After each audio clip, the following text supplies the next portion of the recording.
Olá, meu nome é Paulo Cogos. Eu quero fazer essa live, mas para acabar com alguns mitos que se criam em torno de figuras do movimento anarcocapitalista. E eu não estou aqui agora para falar sobre anarcocapitalismo em si, mas para interagir um pouco com o público através das mensagens de bate-papo e para responder algumas questões que podem surgir para que as pessoas fiquem mais à vontade e levem o movimento anarcocapitalista a sério. Então, a primeira coisa, antes de começar a responder os comentários, é o seguinte: existe muito fake news por aí. Esse é o meu canal no YouTube. O canal do Stone Garu tem meus vídeos. O Stone Garu é um grande contribuidor do movimento libertário. E eu não sei quem ele é, eu não o conheço pessoalmente. Mas tá lá muitos bons vídeos para vocês verem. Ele também posta coisa do Mário Ferreira dos Santos, é um bom canal também. Twitter, o meu Twitter é @fcogos, não tem outro. @fcogos. Instagram, não uso. Facebook é Paulo Cogos, o linkzinho lá em cima tá Helenona, a feminista, do tempo que eu zoava com as feministas lá. O resto é fake, ok? Raids. As raids que eu costumava dar no meu canal são reais. Eu realmente ficava muito nervoso com as coisas. Ficava indignado, aquilo não é um personagem. Agora eu tô me controlando, mantendo a calma, porque eu tenho rezado para manter a calma e porque as pessoas estavam levando o vídeo como se fosse uma piada. Estavam aqui só para ver os raids. Não levavam a sério o conteúdo do qual eu estava falando. Próximos vídeos. Vou fazer um vídeo sobre o mito da independência do Banco Central.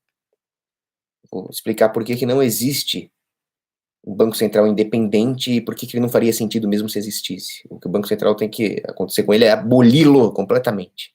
Agora sim, vamos para os comentários, tendo feito esses avisos. Douglas Maciel. Olá, eu não fiz nenhum TCC. O TCC só para quem fazia... É uma parte da turma lá que fazia economia. Vitor Caetano pergunta se eu já fui militar. Eu sou oficial R2, formado no CPUR de São Paulo.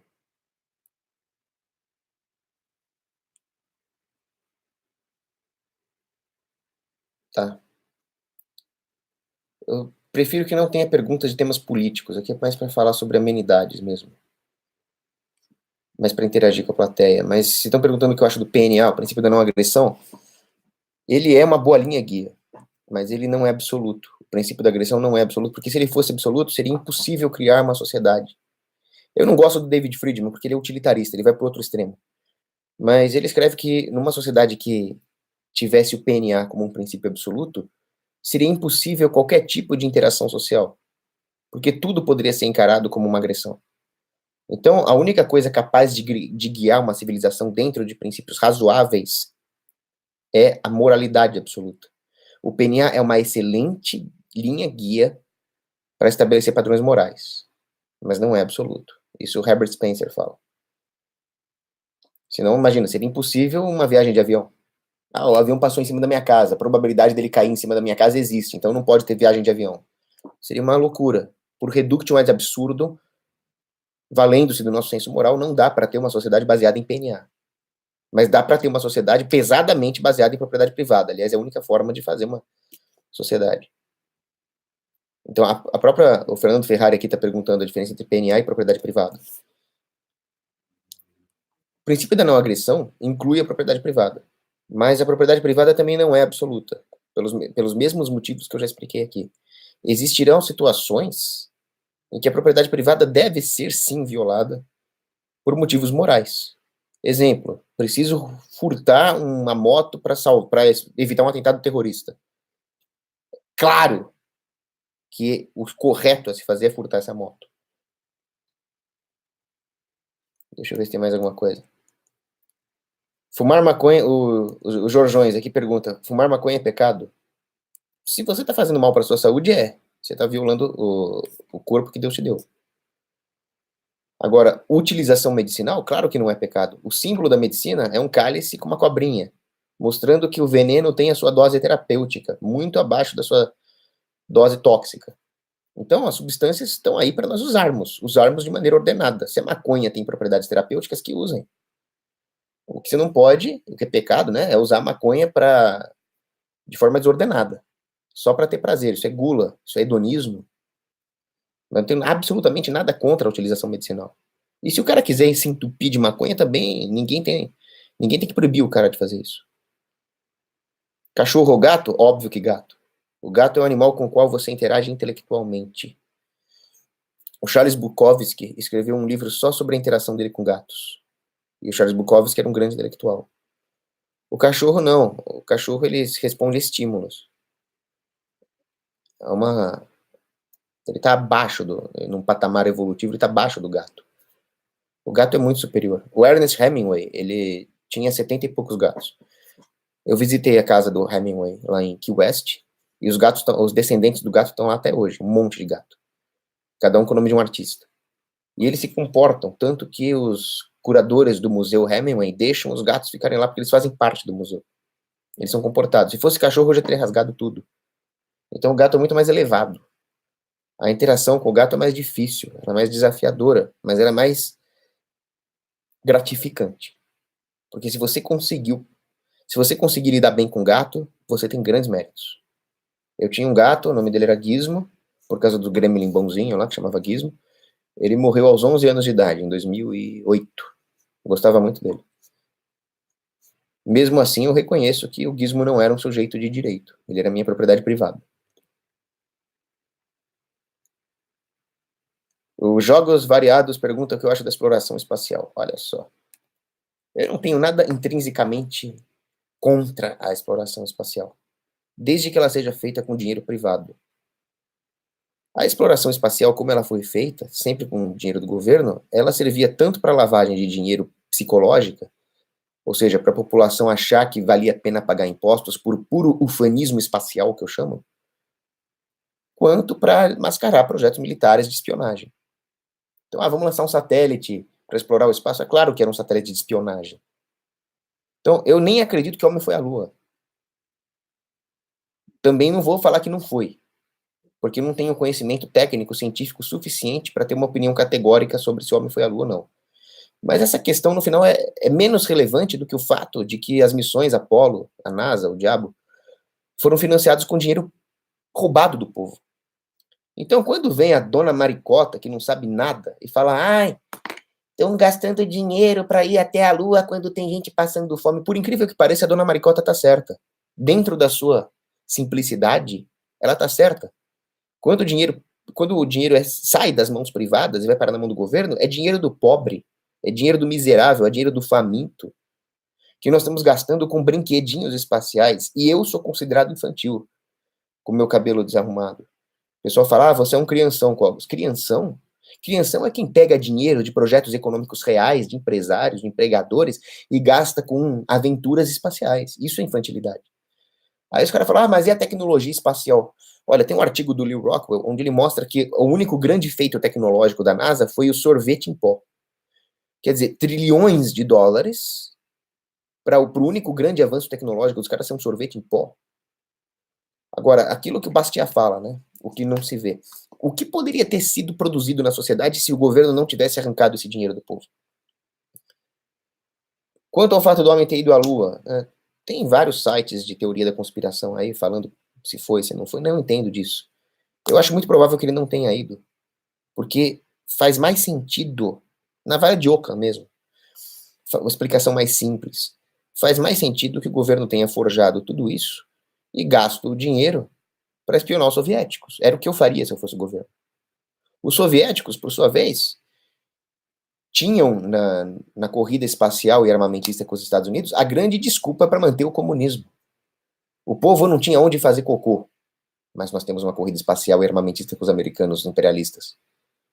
Pronto, está justificado. É assim que o governo se mantém na sua farsa. Então, exploração espacial, quer fazer, faça, com seu dinheiro. Haveria todo um incentivo econômico para isso, porque as tecnologias que nós usamos, como GPS, satélites, são muito úteis. São extremamente úteis. Todas elas surgiram em empresas privadas. Na Motorola, tem várias histórias sobre isso. Os primeiros projetos de satélite foram privados. Tem muitos sites que explicam isso. Se o governo não atrapalhasse, essas empresas fariam muito mais. Nós teríamos uma tecnologia espacial próxima aqui, geoestacionária, muito maior. Teríamos satélites melhores. Agora, hoje, Hoje a nossa tecnologia de satélites de comunicação está ameaçada pelo detrito cósmico.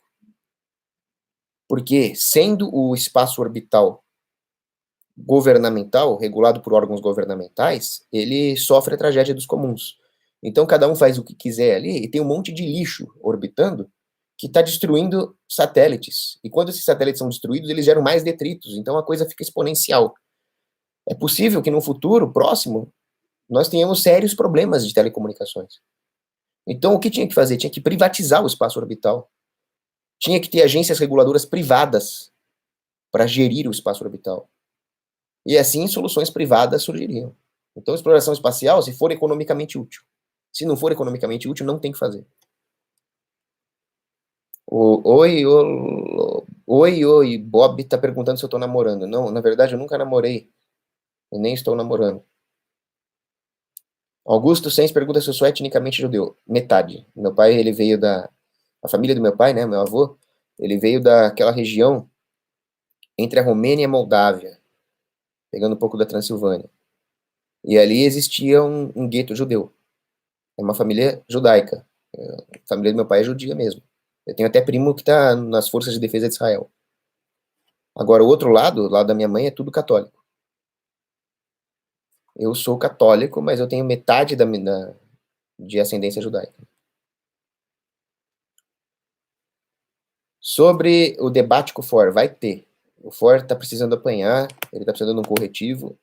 É imprescindível que haja esse debate dentro do libertarianismo. É essencial. Peraí. Imaginário da Inf. Está perguntando sobre agrotóxicos. Agrotóxico é aquele típico caso onde a esquerda controla a linguagem com finalidades políticas, que não é agrotóxico, pô. É defensivo agrícola, coisa que o homem sempre usou. Agora, qual é o problema? O problema é quando as empresas são cartelizadas pelas regulações e acabam, pela teoria da captura, mandando até no FDA. E o FDA acaba servindo essas empresas espúrias, como é o caso da Monsanto. Então a Monsanto sim pode usar produtos que são tóxicos, o glifosato, essas porcarias aí. Agora, o problema não é o agrotóxico. O problema não é o defensivo agrícola, que é o nome correto do agrotóxico. Defensivo agrícola. O problema é o mau uso dele. Se houvesse um regime de propriedade privada da terra e dos mananciais e dos lençóis freáticos, o próprio conceito de propriedade privada seria suficiente para regular o uso dos defensivos agrícolas de forma a não poluir os rios. As seguradoras, as certificações garantiriam que esses defensivos agrícolas fossem seguros para o consumo humano. O problema é quando o regulador é monopolista. Quem é que regula o regulador? Aí nós temos um problema. Por isso que eu acho que o Ministério da Agricultura devia ser extinto. Porque o que o Ministério da Saúde faz é dar uma aprovação que não tem lastro científico, nem lastro ético em propriedade privada. É simplesmente político. Eu mexo com isso, eu sei como é que funciona. Na indústria cosmética, os produtos cosméticos, como esse aqui, valem anos, décadas. Aí chega a Anvisa lá e fala, isso aqui tem validade de 1 ano. Eu falo, pô, isso aqui vale 10 anos, cara. Tá bom, me dá um dinheirinho aí que eu aumento para 2. Então nós temos que acabar com isso. Nós temos que agências privadas de regulação em todos os campos. No campo agrícola, principalmente, porque estamos lidando com a segurança alimentar e com a saúde humana. Então, se nós acabarmos com os defensivos agrícolas, nós vamos ter uma crise de produção que vai afetar a nossa segurança alimentar. Por outro lado, se isso for regulado pelo governo, o lobby vai colocar produtos perigosos no mercado. Mesma coisa é transgênico. O transgênico não é um problema. O transgênico sempre foi usado pela humanidade. Os enxertos que os agricultores sempre fizeram é uma forma de transgênese. O Gregory Mendel fazia isso. Foi assim que ele descobriu a genética, inclusive. O problema está quando não existe livre concorrência entre as agências certificadoras. Esse é o único problema. Aí vem a turma veganinha, left lib lá. Ah, é orgânico! Vamos acabar com os transgênicos. Aí você vai comprar uma porcaria de um negócio cheio de verme, cheio de bactéria. Aquilo faz mal. E hoje, existe o Francisco Amado tem um vídeo bom sobre isso. Existe uma máfia dos orgânicos. Os caras não usam alguns defensivos agrícolas consagrados no mercado, bem consolidados, cuja segurança é muito bem documentada, para poder pegar o selo orgânico. Aí eles usam um monte de porcaria por fora, compram fiscal, usam produtos perigosíssimos, e eles são mais tóxicos do que qualquer outro, e eles têm o selo orgânico. Pode um negócio desse? Só num regime controlado pelo Estado que essas coisas acontecem. O conhecimento perguntou qual a minha opinião sobre extraterrestres. A minha opinião é a seguinte: eu acho que eles não existem. Faz mais sentido que eles não existam. Se eles existirem, eles vão ser bactérias, fungos, plantas, pequenos animais. Talvez exista uma fauna e flora extraterrestre, já que existem bilhões de galáxias, é estatisticamente plausível. Mas o que eu não acredito é em vida extraterrestre inteligente. Porque isso é teologia. Se fosse para existir, eles teriam então que ter uma alma com inteligência e vontade, criada à imagem e semelhança de Deus. Mas eu acredito que só o homem foi criado assim. E isso é teológico. O planeta Terra é o único planeta onde Jesus esteve. Não existe uma vinda de Jesus extraterrestre. Isso já é dogma lá do Vaticano. Jesus apareceu uma vez na Terra. Então é muito difícil que haja alienígenas. Se existir alienígenas inteligentes, isso não refuta o cristianismo. É a mesma coisa que falou, Jesus apareceu lá na Galileia e não na América do Sul. Então vieram os jesuítas aqui catequizar os índios. Então nós teríamos que ir até outros planetas catequizar os ETs. Mas eu acho isso pouquíssimo provável. E não é só um argumento teológico, porque se você pegar o número lá de estrelas, planetas, galáxias, e multiplicar pela probabilidade fracionária de formar vida inteligente, você vai ver que o número 1 planeta com vida inteligente, civilização, é bem plausível. Tem umas equações ali, equação de Drake, que mostra que a probabilidade de haver civilizações inteligentes é realmente baixa, apesar de ter muitos planetas. E como o Fernando Ferrari está lembrando aqui nos comentários, tem o paradoxo de Fermi também, né? É possível que civilizações muito avançadas se destruam. Mas eu não iria por essa linha, eu iria pela probabilidade mesmo. Eu acho que os mecanismos que Deus usou para criar a vida são exclusivos da Terra.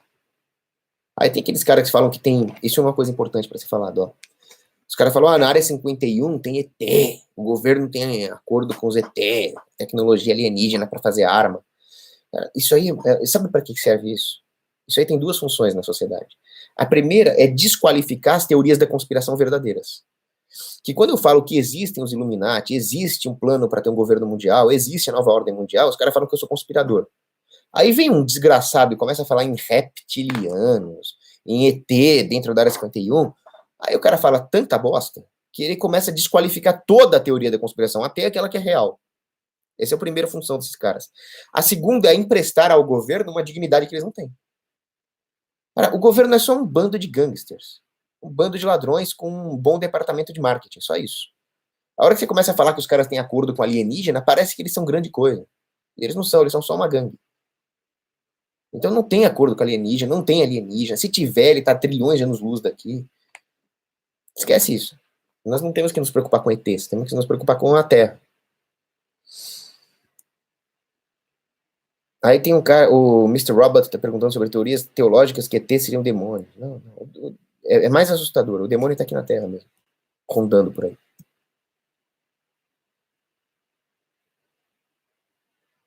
O Call Me Daddy tá perguntando se eu falo mais de uma língua. Falo inglês e espanhol. Aí eu tô tentando aprender francês, porque o francês é uma língua muito bonita.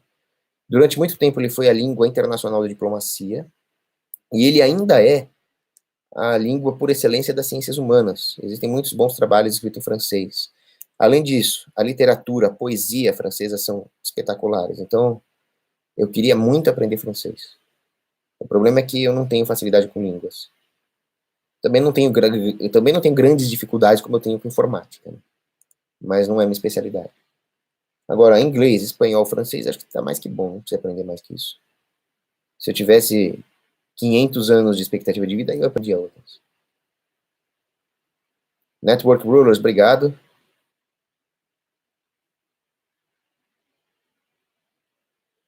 Peraí, tá ruim, os comentários estão pulando aqui. Peraí, Jeff Tarantino, aliás, bom nome, hein? Tarantino, pergunta se eu sou cinéfilo e gosto de cultura geek, quadrinhos e séries. Sim, eu sou cinéfilo. Gosto muito de filme cult, gosto muito de filme alternativo. Gosto muito de filme com mensagem filosófica. E é esse tipo de filme que nós devíamos ver. Intercalar, é claro, com um bom blockbuster de tiro e porrada é bom também. Eu gosto. Eu não sou daqueles caras que se recusam a ver filme de blockbuster de tiro e porrada só para ficar pagando de cult. É bom intercalar. Assim como é bom você ler um bom livro e depois você jogar futebol. Então, cuidado com aqueles caras que se recusam a ver blockbuster, porque esses caras são apenas arrogantes. O cara que realmente é um cinéfilo, o cara que realmente aprecia a sétima arte, ele vai intercalar com um pouco de diversão para desanuviar a cabeça, sim. Cultura geek, gosto muito, admiro muito, embora eu não seja um grande expert. Mas eu gosto muito da tribo urbana geek. Os caras são muito inteligentes. Geralmente eles tendem ao libertarianismo pelo próprio QI elevado deles. E eu gosto muito de quadrinhos e séries também. Eu gosto, por exemplo, o último quadrinho que eu li, Maus, que é a história dos ratinhos que são perseguidos pelos gatos nazistas. Recomendo fortemente. Séries, a última que eu tava vendo aí é Walking Dead, para desanuviar a cabeça mesmo, porque não tem muita profundidade aquilo, embora haja uns insights políticos interessantes vendo Walking Dead. Eu sempre falo, a diferença entre um anarcocapitalista tomista, que reconhece a autoridade, e um estatista, é que o anarcocapitalista consegue distinguir a diferença moral que existe entre o Rick Grimes e o Negan. O Negan é o Estado, o Rick Grimes é uma autoridade justa. Thales de Mileto pergunta o que eu acho do Orlando Fedeli. Orlando Fedeli é o cara. Esse é o cara. A Associação Monfort é um farol de luz no meio de tanta heresia que acomete a igreja na América Latina. Então existe um plano arquitetado por agentes soviéticos da KGB para penetrar a igreja latina com heresias de esquerda, teologia da libertação.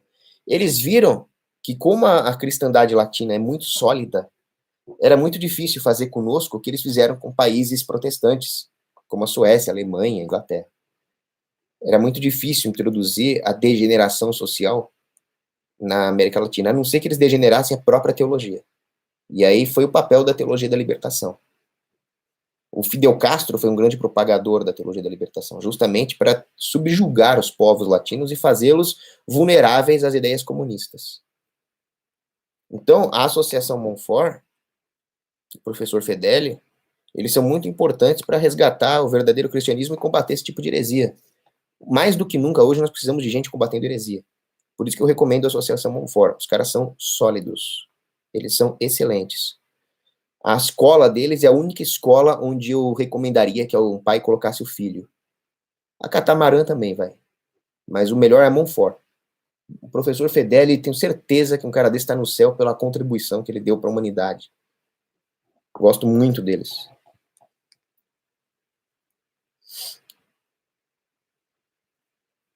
Aqui eu não consegui ver, mas alguém me perguntou o que eu acho do Jordan Peterson. Ele tem lá os seus problemas, mas vale a pena ler. Ele tem bons insights. Ele tende um pouco ao gênero da autoajuda, mas é uma autoajuda fundamentada. O problema não é a autoajuda em si. O problema é a proliferação cancerígena da autoajuda. Agora, tem cara que é bom. O Jordan Peterson é bom. Não é para você encará-lo à risca. Aliás, a única coisa, o único livro que você tem que levar ao pé da letra não diria, mas saber que é infalível é a Bíblia. E nem a Bíblia pretende ser levada ao pé da letra, porque muitos dos gêneros dos livros da Bíblia são metafóricos, né? Então pega o Jordan Peterson e lê assim, vale muito a pena. Mas saiba que ele é falível.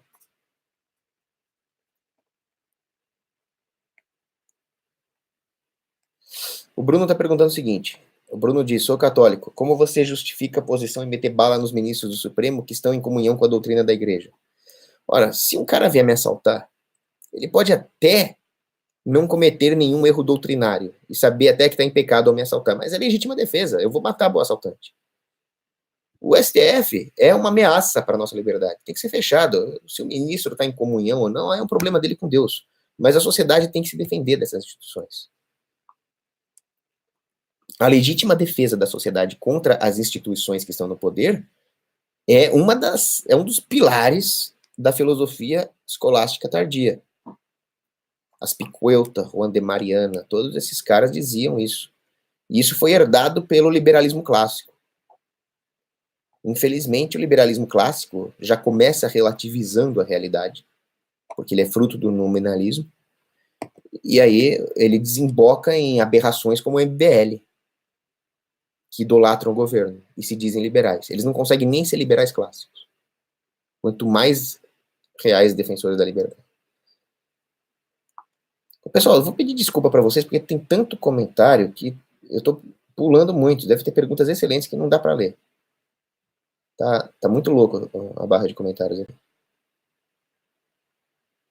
Desculpa, mas não dá para... Tem alguém perguntando sobre fazer a MAN. Peraí, quero voltar. Aquilo é muito importante.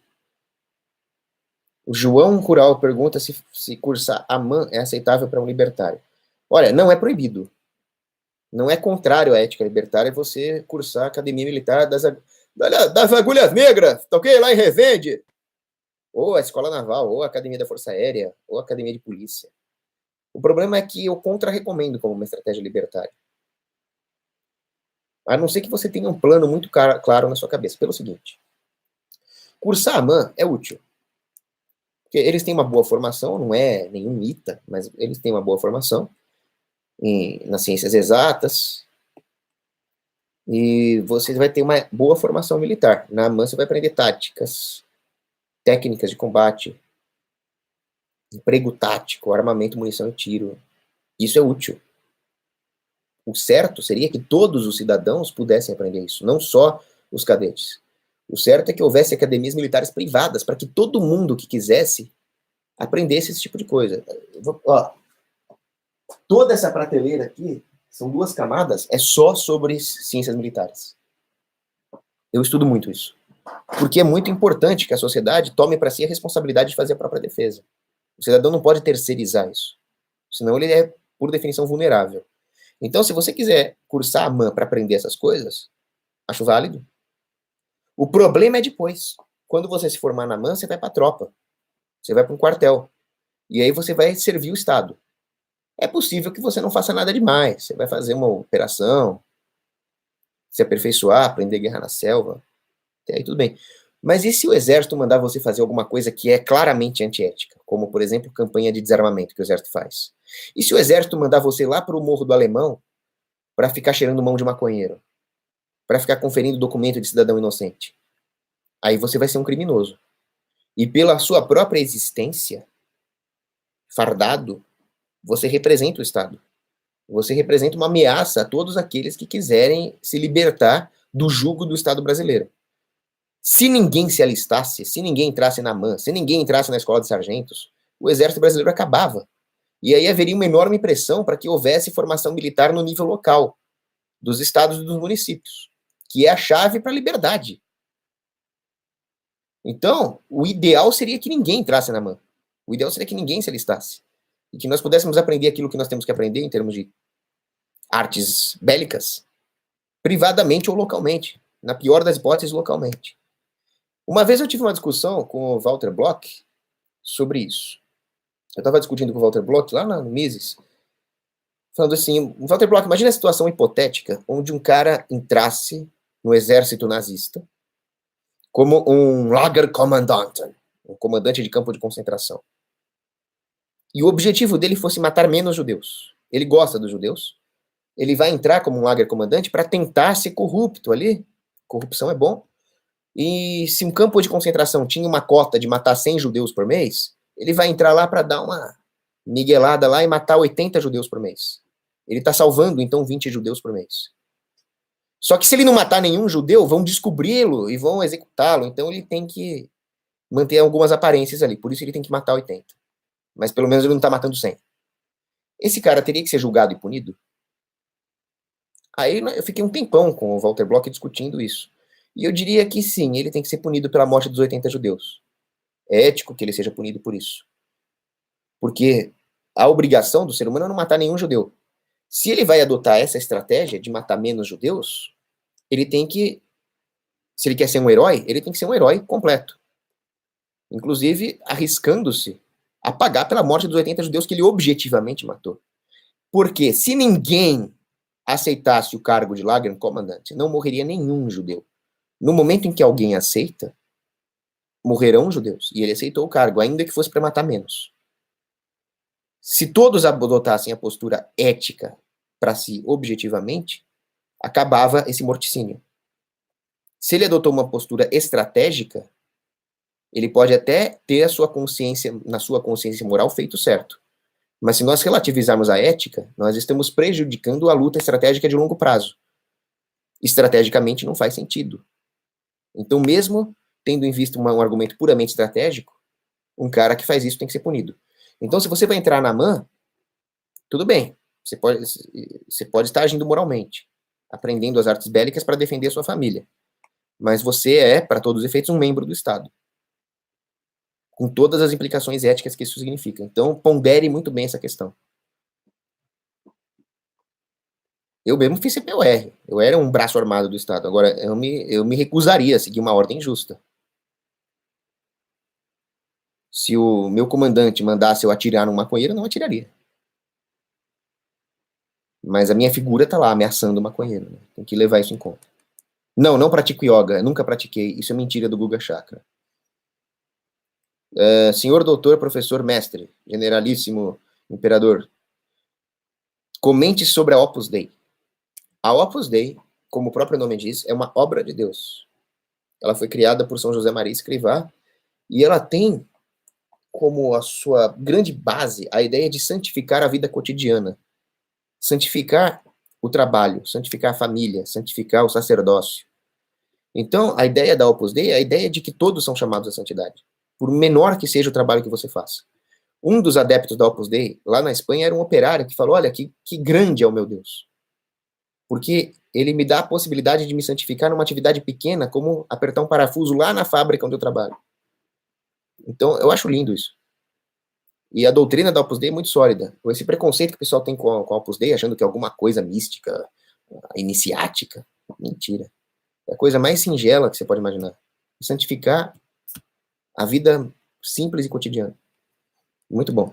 Recomendo. Eu não sou um membro oficial do Opus Dei, um adscrito, um numerário, mas eu frequento os retiros, frequento as palestras, frequento os recolhimentos, já dei palestra lá, os caras já me chamaram lá na Opus Dei para falar sobre história militar da Grécia, para falar sobre gladiadores, porque eles têm informações gerais. E às vezes eu vou lá como espectador também. Outro dia veio um cara brilhante ali falar sobre teoria musical, que eu não entendo nada, mas eu gosto muito de música. Aí eu fui lá, aprendi um monte. Então a Opus Dei tem tudo isso. É muito legal. Mesmo que você não queira fazer parte da Opus Dei, eu recomendo que você frequente os encontros. As pessoas são excelentes, a formação dos caras é muito sólida, os sacerdotes são seríssimos. Fortemente recomendado.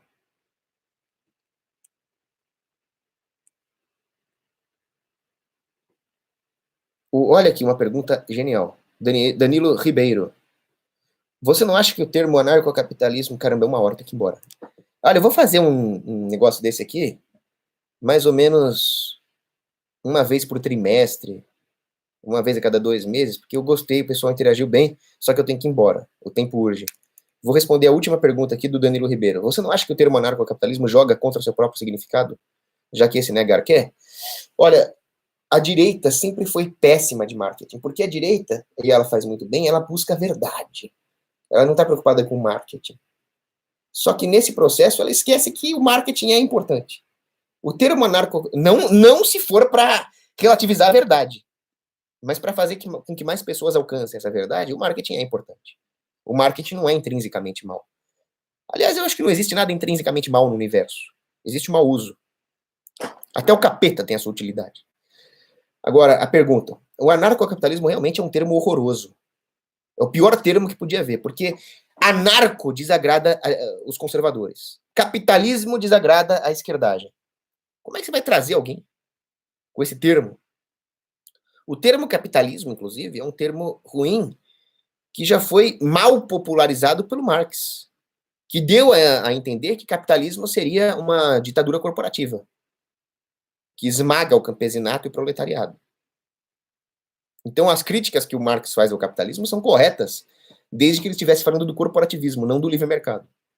Mas esse termo está desgastado. E anarco também, porque, como você muito bem lembrou, Danilo, É o contrário de arqué. Arqué é importante, são princípios que regem a realidade e aos quais nós devemos nos submeter. Senão nós vamos ter bagunça mesmo. Anomia, ausência de normas. Tem que ter arqué. Anarquia, nesse sentido metafísico, está errado. Não tem que ter anarquia. E tem que ter normas. Agora, o problema é quando essas normas são injustas e negam os princípios morais que regem a natureza humana. Então, o Estado, sim, é uma anarquia. Agora, o termo anarco confunde as pessoas. Tinha que ter outro nome. Eu vou pensar no nome. Mas devia ter alguma coisa, inclusive mais sucinta, porque anarcocapitalismo é um termo muito longo. Quando você vai fazer um tweet sobre anarcocapitalismo, você já gasta metade dos caracteres ali só para escrever anarcocapitalismo. Vamos pensar nisso. Liçãozinha de casa. Vamos pensar num termo para substituir anarcocapitalismo. Bom, agora realmente eu tenho que ir embora. Gostei muito dessa live, as perguntas foram de alto nível. Vamos fazer isso com alguma regularidade. Abraço.